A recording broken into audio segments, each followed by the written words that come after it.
Growing outrage on Capitol Hill today as Democratic lawmakers demand the DOJ stop monitoring their search of the unredacted Jeffrey Epstein files after photos from a House hearing Wednesday showed Attorney General Pam Bondi with a document tracking Congresswoman Pramila Jayapal's search history.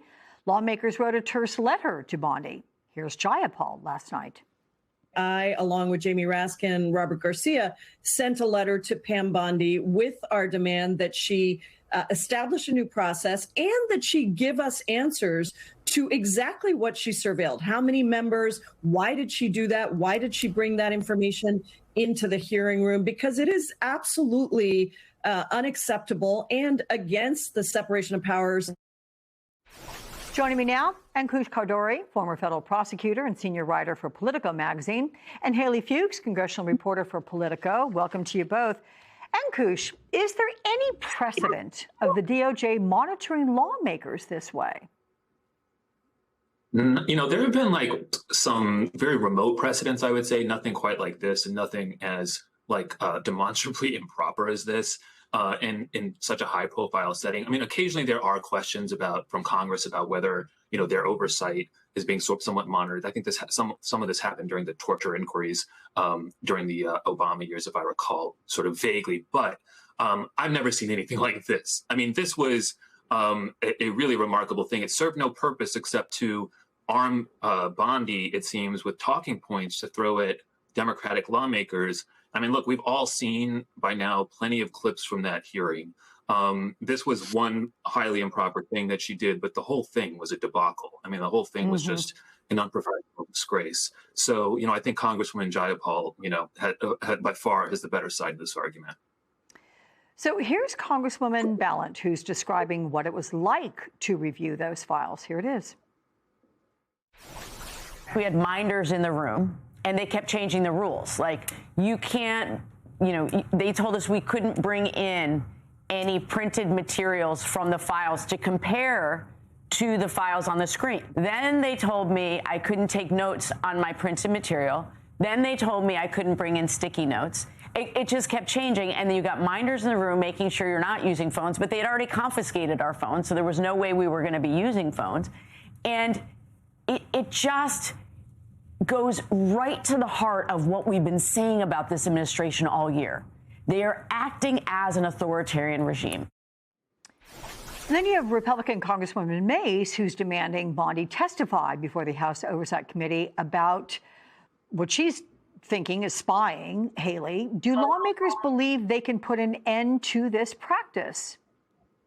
So what's really striking here is that lawmakers of both parties are upset that DOJ is doing this. House Speaker Mike Johnson, who we know is always reluctant to criticize the administration, said that he was going to signal to DOJ that his members were upset with DOJ monitoring what files lawmakers were looking at. So, Haley, you write that Democrats think Pam Bondi's performance helped them in the midterms. How so? So what we saw during that hearing, and I was in the room watching, was Pam Bondi was ready for a fight. She was throwing insults at members. She really did not engage in the questioning that lawmakers were asking. And what we're seeing is that Americans of kind of all political persuasions are really interested in answers on the Jeffrey Epstein case and how the department has been handling it. And yet Bondi really was reluctant to kind of go into details on that. And Democrats are hopeful that Americans will see that and maybe realize that Democrats can, you know, do more with holding the committee gavels. Ankush, is the attention around this Bondi hearing and the theatrics, is it distracting from evidence in the Epstein files? I mean, do you sense that Bondi's behavior was genuinely reactionary or intended to distract? Does she have a reputation for being explosive? She has been doing this in every congressional hearing that she's appeared in since she was sworn in. This was by far the most dramatic version of it. We saw a version of it in the Senate last year as well, which resulted in an SNL parody.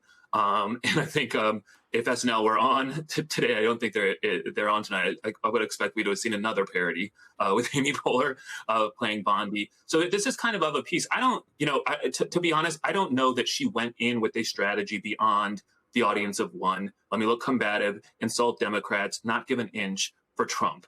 This has kind of been her MO, which is the sort of very intense one-to-one loyalty and support for the president. I mean, I think she called him during the hearing, if I recall correctly, the best president in American history. She talked about him in these sort of strange, effusive terms. So I think that it's kind of as simple as that. I'm so curious about this. We have David Ehrenberg on tomorrow, and he's worked with her there in Florida. I'm going to ask him if she's always been like this or if just things have, accelerated that way. But it has been, Ankush, over 2 weeks since the Epstein files were released, and an active document review of the Epstein files by a consortium of media outlets, including MS Now. It has ended, and yet things keep surfacing. So from all of the discovery, what have you found to be most surprising, most disturbing, or most alarming? Oh, that's a great question. I mean, to me, look, I'm sort of rigid on this. We came in, this law was sold to us on a certain premise, right? Ro Khanna said several months ago that Epstein had set up a rape island where rich and powerful men were abusing girls with impunity. Now, thus far with the files out and months later, I'm not surprised, but I think it's worth really underscoring that argument or that claim has not been proven out. A very incendiary and dramatic claim has not been proven out. We have not seen any evidence of criminal misconduct on the part of rich and powerful men engaged in the sort of child sex trafficking and sexual abuse that is that we associate with Epstein and Maxwell. And instead, I mean, we may get into this. We had Ro Khanna take to the floor of the House this week, sort of tossing out these names, most of which had nothing to do with Epstein. So we've kind of slandered these innocent people and, claiming, sort of like insinuating that they were involved in this very, very sordid misconduct. And not only was he wrong, he and Massey wrong, they haven't even apologized to these people. So that to me is striking. We're in a very bad information environment where I think a lot of politicians are really desperate to justify this exercise, even if it means betraying their own ignorance of how federal law enforcement works, slandering people on the House floor. Now they can't be sued because they have immunity in that setting. But this is pretty ugly stuff we've seen, I think. So then let me ask you this. Based on what you've seen, are there still names or documents in the trove of files that a prosecutor could or should examine? Is there anything actionable, legitimately so? Or do these files now mostly serve, Ankush, to just expose potential moral corruption among the elite? I think it's the latter. Right, Alex, and of course, people are well within their rights to express that moral opprobrium for associating with someone who had been convicted of, solicitation of a minor in 2008. That's fine. We kind of already knew that, though. There were a long list of people associated with that, and I think there were some media consortiums, including I think your own, have reported out that upon at least an initial review, that does seem to be the conclusion that the FBI reached, which is that they ran down what they could in terms of leads and suspects and tentatively identified at various points co-conspirators, but ultimately concluded that they couldn't charge anyone beyond Epstein and then later Maxwell. So I think the exposure, sort of the lesson is more the latter, like what you're talking about, this moral opprobrium issue.